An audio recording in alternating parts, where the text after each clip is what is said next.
chose promise, chose due. On avait fait un petit vol avec la TCOR 28. Alors on va faire un petit Golden Dark de ce magnifique, merveilleux avion. Alors, c'est la version. Il y a deux versions qu'on peut télécharger chez XPFR. Il y a une version qui est celle-ci, qui est la version avec des trains d'atterrissage normaux. Et il y a la version aussi hydravion, hein.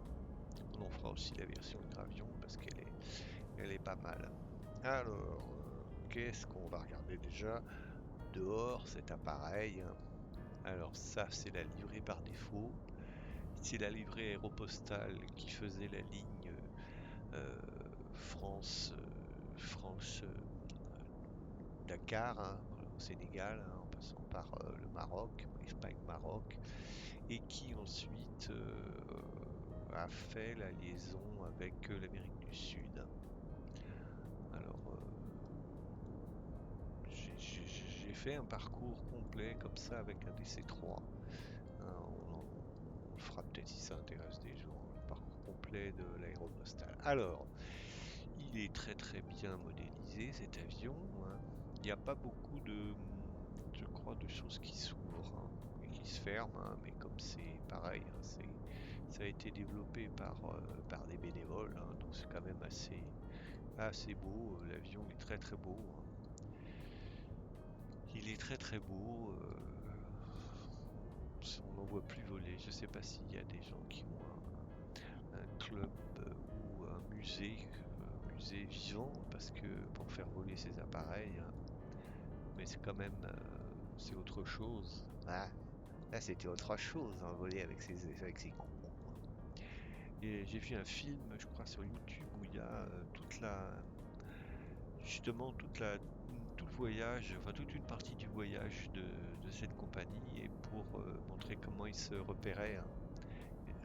Comment ils se repéraient avec un navigateur qui faisait le point régulièrement avec un sextant, hein. Alors pardon, mais qu'en avion faire un point avec le sextant pour donner les coordonnées avec un plan de vol qui avait été établi à la main sur des cartes, ben chapeau, hein. Un mec qui se faisait 3000 km au-dessus de la mer pour aller en Amérique du Sud livrer des putains de lettres. Enfin bref, c'était quand même assez sensationnel. Alors, ça, c'est la livrée par défaut, la livrée jaune donc de l'aéropostale. On a la livrée rouge de l'aéropostale. Alors, c'est pas à quoi elle correspond. Je pense qu'elle correspondait à la partie, je pense, Amérique du Sud. Je suis pas sûr. Avis aux amateurs, s'il y en a qui connaissent, hein, je poserai la question. Sur, bon, c'est pareil, c'est une livrée magnifique. On va voir à l'intérieur. Alors, est-ce qu'à l'intérieur, oh, oh, non mais regardez-moi ça, le papier à fleurs, oh, comme c'est le papier à fleurs et les sièges en osier. Alors, donc effectivement, là on voit un peu le parcours que faisait l'aéropostale, hein. Il faisait Paris-Toulouse, euh,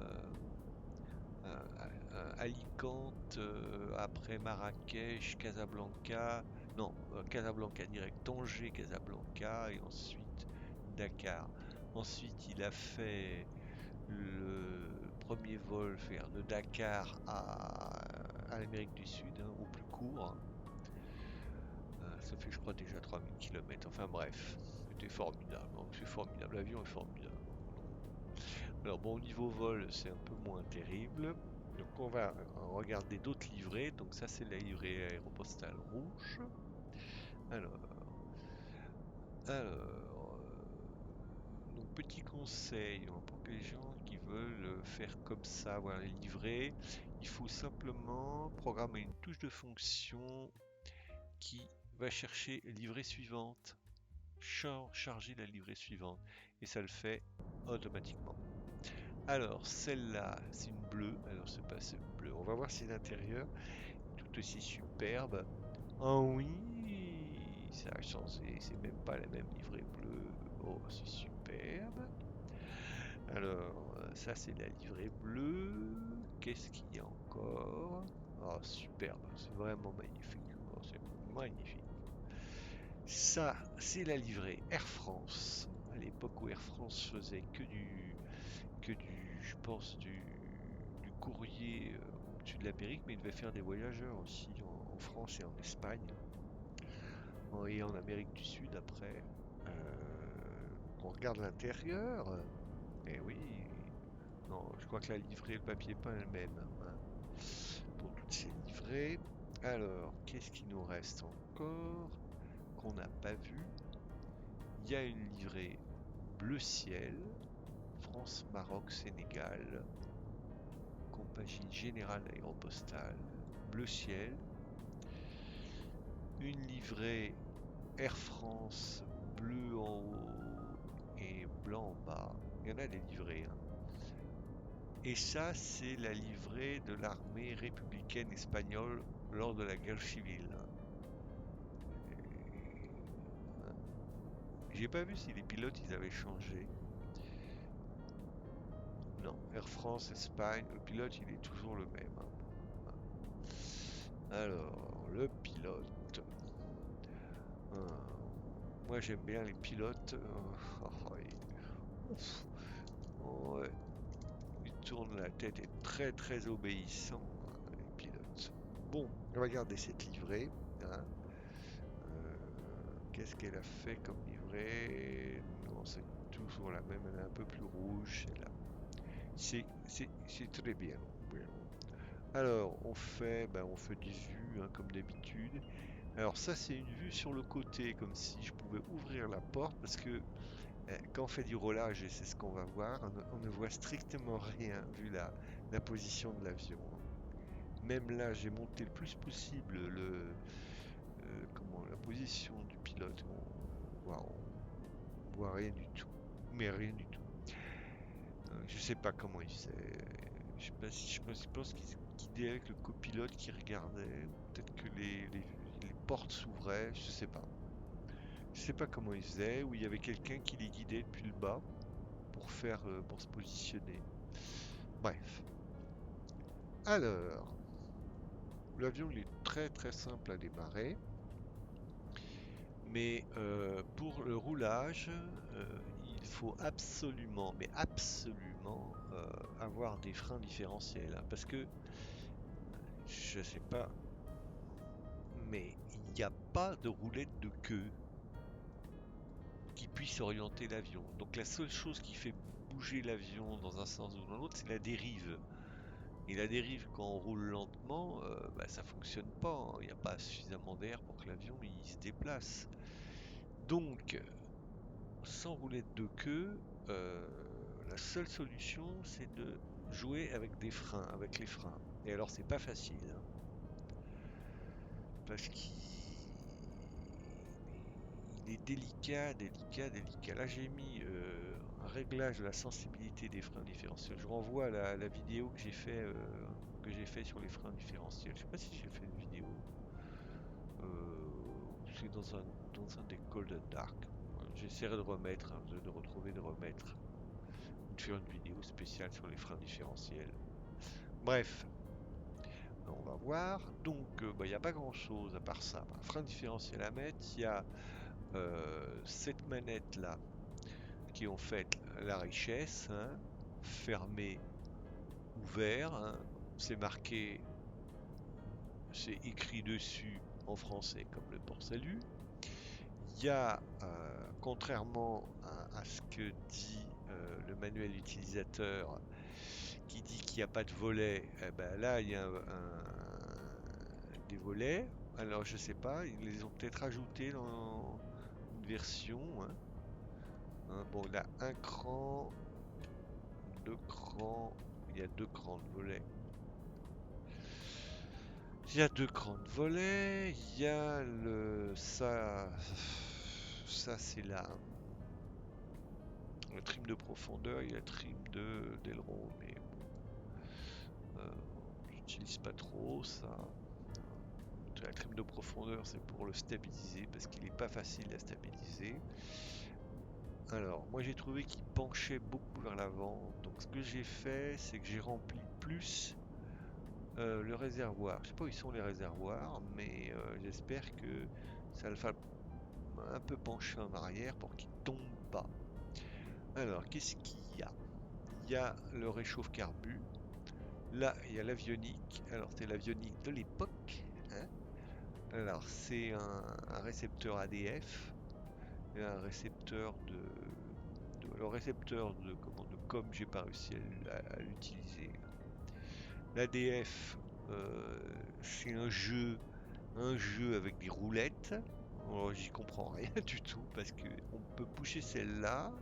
Après, on peut bouger celle-là qui bouge les deux à la fois et celle-là qui bouge que celle-là. Donc, ceux qui aiment les casse-têtes, euh, pour savoir comment on peut régler les trois fréquences d'un ADF avec ça, on peut mettre sur on-off l'avionique. Bon, ça c'est pour l'avionique. Ça, j'ai dit, c'est le réchauffe-carbu. Ça, c'est l'assiette de l'avion, hein. On voit qu'il est complètement penché comme un fou. Ça, c'est le tachymètre, les tours minute multiplié par 1000, je suppose, non par 100, hein, 1500, 2000 tours minute. Ça, c'est l'horloge, ça, c'est la température. Ça, c'est la pression d'huile. Ça, c'est la pression d'admission. Et ça, c'est la pression d'huile. Ça, c'est le gyroscope qui fonctionne. Bon, l'ADF, je m'en sers pas parce que les NDB ils ont une portée de 10 000 nautiques, hein, donc en pratique on peut pas s'en servir. Ça c'est le compteur, l'anémomètre, compteur de vitesse. Alors là c'est pareil, il faut comprendre comment ça fonctionne. 22, c'est des kilomètres, je sais pas. Petit 20, ça doit être des kilomètres heure. L'altimètre c'est en mètres aussi. Alors, faut se souvenir que 0,5 ça fait 1600 pieds et 1000 mètres ça fait 3000 à peu près, 3200 pieds. Le variomètre, celui-là c'est Badin, variomètre Badin. Badin pour moi c'était pas le variomètre, c'était l'anémomètre, mais peut-être pas à cette époque, je sais pas. Deux alus, deux feux, ça c'est l'éclairage du cockpit, la batterie et le démarrage du moteur, c'est tout. Et puis évidemment les throttles et le frein de barque. Alors c'est tout ce qu'il y a sur cet avion. Donc c'est pas compliqué. Mais vous allez voir que pour pouvoir le diriger, je me bats depuis plein de fois pour pouvoir le diriger au sol. C'est pas commode. Mais alors pas commode de chez pas commode. Alors on tente le coup. Ici on est à Copenhague. On verra pourquoi je suis à Copenhague. On peut on peut le dire tout de suite, c'est parce que par défaut, quand vous choisissez une base d'hydravion, il se met à Copenhague. Non pas à l'aéroport, mais au port de Copenhague, dans la ville même. Bon, ça aussi, c'est bizarre. On peut pas, avec Little Map, positionner des hydravions si on n'a pas fait des pistes d'eau. Voilà. Voilà. Bon, on va faire pour le moment, on va faire que on va faire un démarrage, on va faire du, du taxiway, hein. Ok, c'est pas de la tarte. Alors, démarrage, on met notre... comment ça s'appelle? On met notre mixture à ouvert. Les flaps, on les met pas. On met la batterie en route. Elle y était déjà, c'est ça. On start.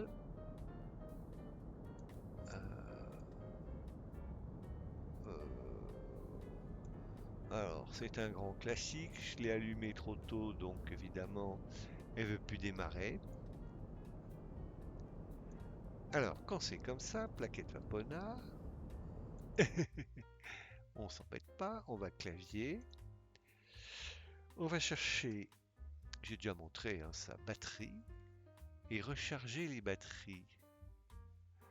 Alors, on va faire un recharge batterie avec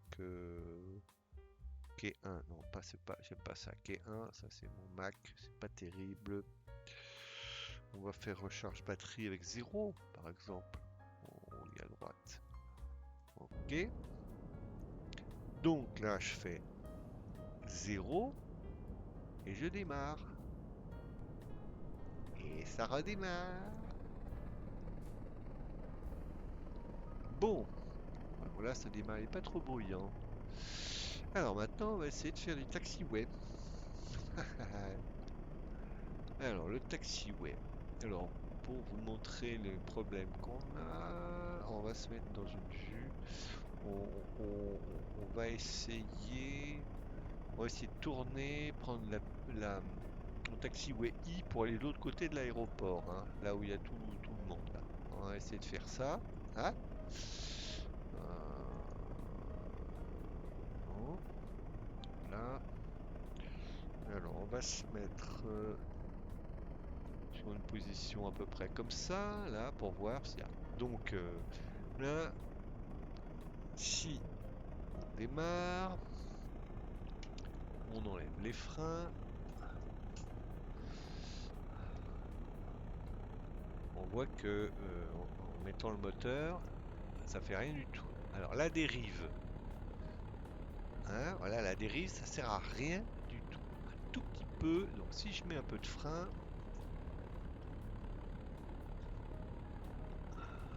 là par contre avec un peu de frein, ça tourne. Le problème c'est qu'il faut y aller, il faut relâcher vite parce que sinon il continue à tourner. Hein. Alors là j'ai mis pas vite, hein, on va essayer d'aller pas vite parce que. Alors. Donc avec le frein ça marche, avec la dérive vous voyez ça ne marche. Ah si ça marche un peu là, mais là non, là ça marche pas. Bref.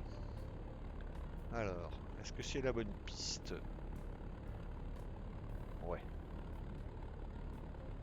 On va essayer de prendre ici tout de suite. Je sais pas si c'est la bonne vue pour faire ça.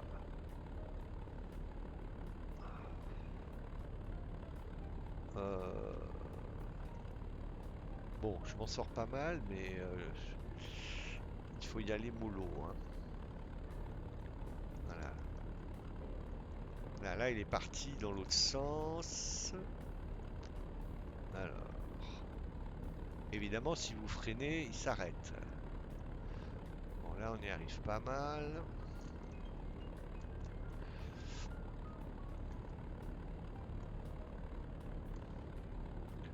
Bon, c'est tout au pied là. Hein.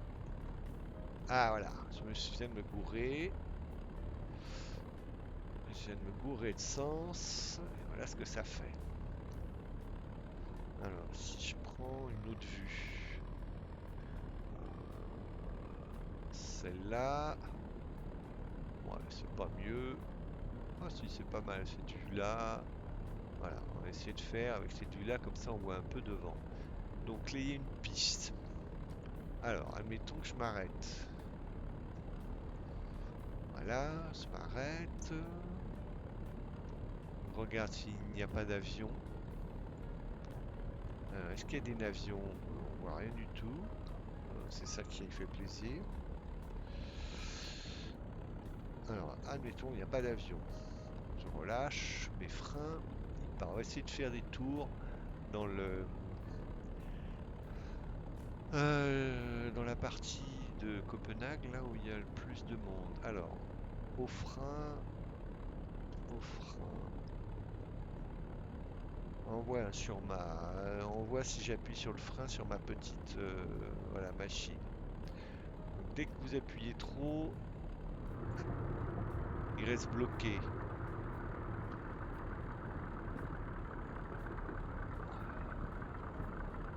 Tout au frein.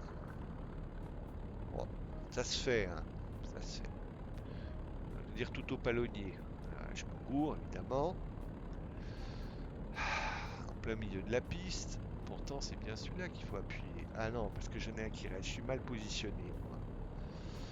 Si je reste appuyé sur un frein sans m'en apercevoir, évidemment, il faudrait que je dégage, là, ce serait pas mal. Voilà.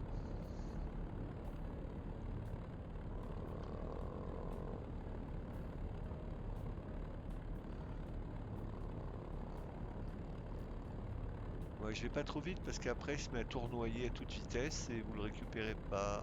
Voilà. Bon, je suis à peu près sorti là. Bon, voilà. Ça c'était pour illustrer une des difficultés avec cet appareil. Si vous partez pas de piste.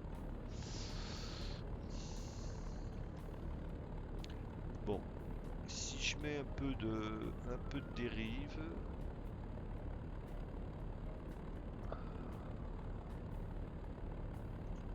Donc faut mettre un tout petit peu de frein. Il y a quelqu'un qui démarre, je sais pas qui c'est. Voilà. Aïe, aïe. Je sais pas pourquoi il tourne. Ah si, j'ai toujours mon frein appuyé, mais ça c'est... Je me suis mal installé, c'est peut-être pour ça hein, que ça déconne. Que je suis pas bien installé. Alors, on va essayer de tourner, d'aller là-bas vers... pas en face, mais d'abord sur la droite. Alors, quand ça va plus vite, évidemment, la dérive fonctionne bien. Mais parce que ça va plus vite.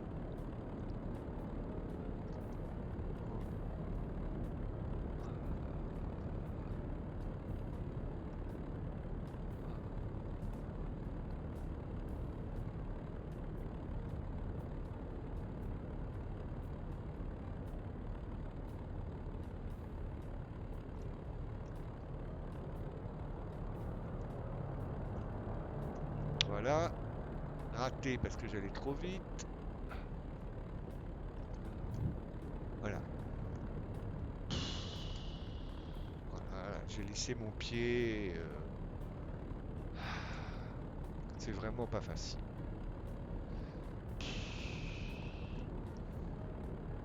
Moi, je laisse le régime moteur parce qu'après ça va aller trop vite. Déjà là, il accélère. Dès il roule un peu, il accélère. On n'arrive plus à le maîtriser. Donc pas commode, hein. Donc là, la dérive à basse vitesse, c'est comme si on faisait rien, hein.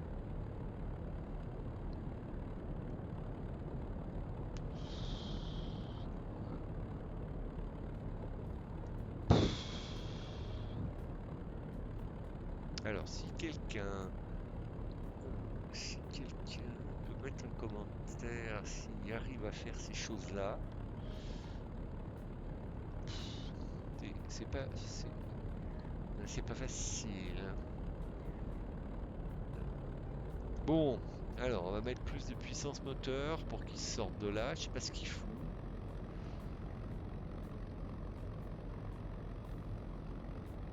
Ah, c'est parce qu'il se trouve sur l'herbe. Et alors ça lui plaît pas l'herbe. C'est pas que ça lui plaît pas, c'est que ça accroche et donc du coup.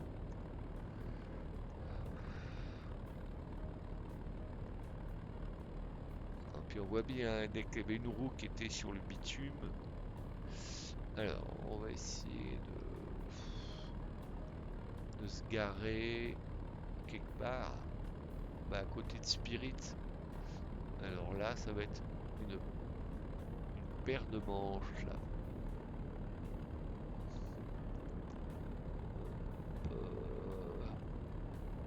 En E72.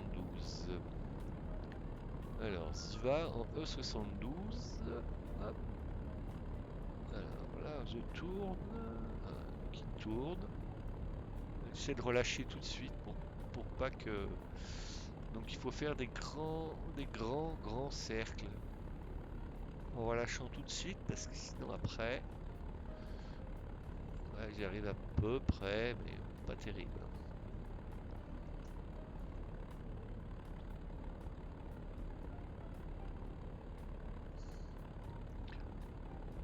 Délicat, hein. Délicat, mais délicat. Bon, voilà, ça c'était pour montrer comment il est pas facile. Voilà.